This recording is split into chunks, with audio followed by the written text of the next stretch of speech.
Hello, welcome back to my channel. So today I'm going to be talking to you about silence, the power of restraint in communication.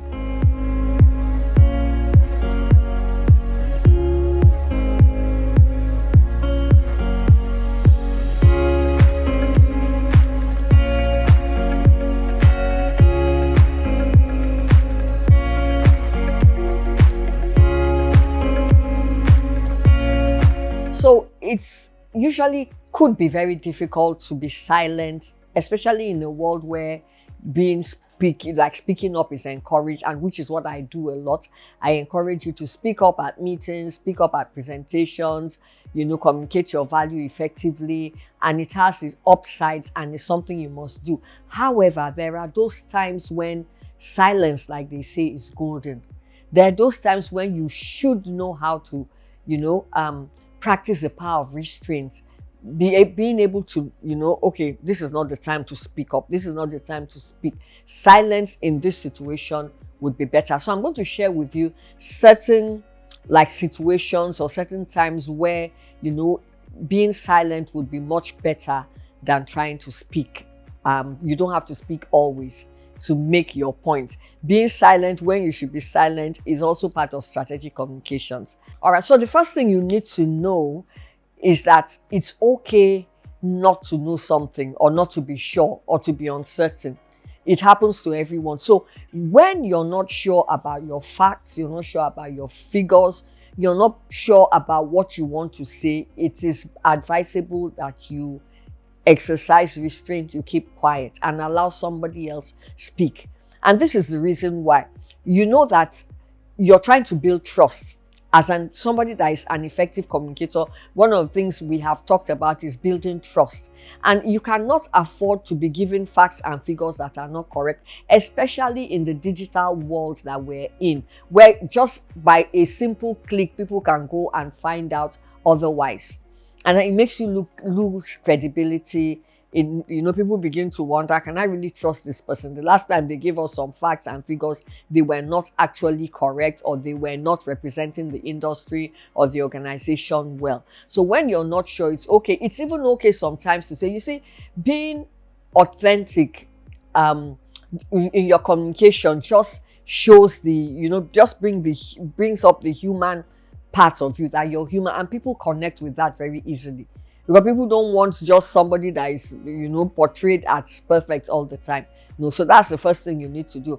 Then the second thing you need to do is to also learn how to share the space with other people. So if, for instance, you're leading the conversation, you're leading the presentation, but you're there with a team, ask people to, when you finish talking, or in between what you're saying, call on somebody else to say something. Ask people, what they can say, or what, so share that moment with other people. Don't make it a monologue. Remember, communication is a dialogue.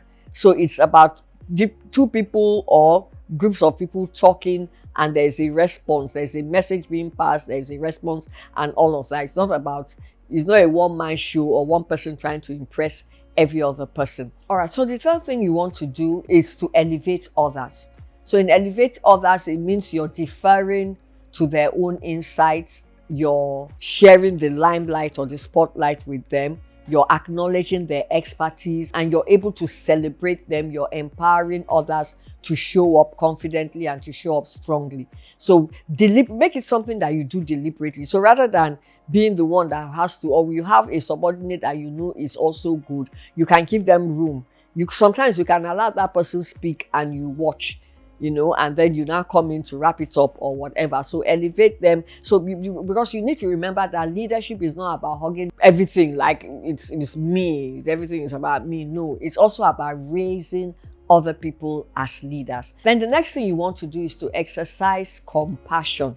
So some meetings don't go very well. Somebody may be on the hot seat and maybe getting bashed for something, either they didn't do well or they didn't say well, or somebody may be having a hard time trying to make a presentation. So show compassion. Don't become like, oh, what's this person doing? Don't make it worse for anybody. Don't make the situation worse. When you notice things like that, show empathy, be concerned, look for ways that you can help out, look for ways that you can, walk around the situation and make it better. Don't try to build your own credibility on somebody else's weaknesses or flaws or a mistake that somebody made.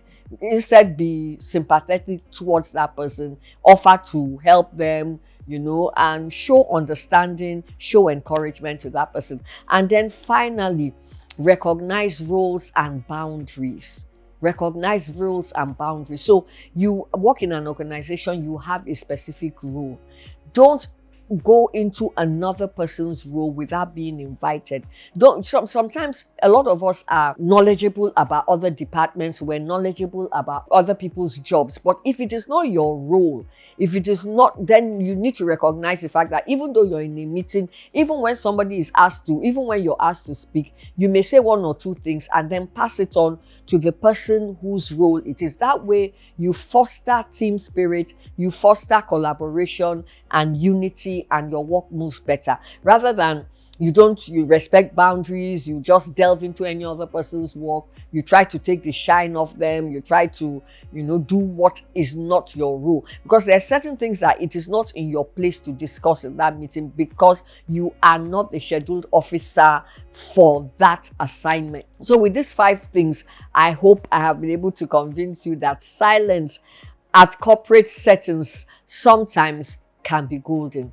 There are times when you keep quiet and that quietness is also, like I said earlier, a form of strategic communication. And I hope you're going to practice them. Thank you for hanging out with me. Remember, like and share. And if you've not subscribed, kindly subscribe to my channel, and I'll see you in my next video. Thank you and bye-bye.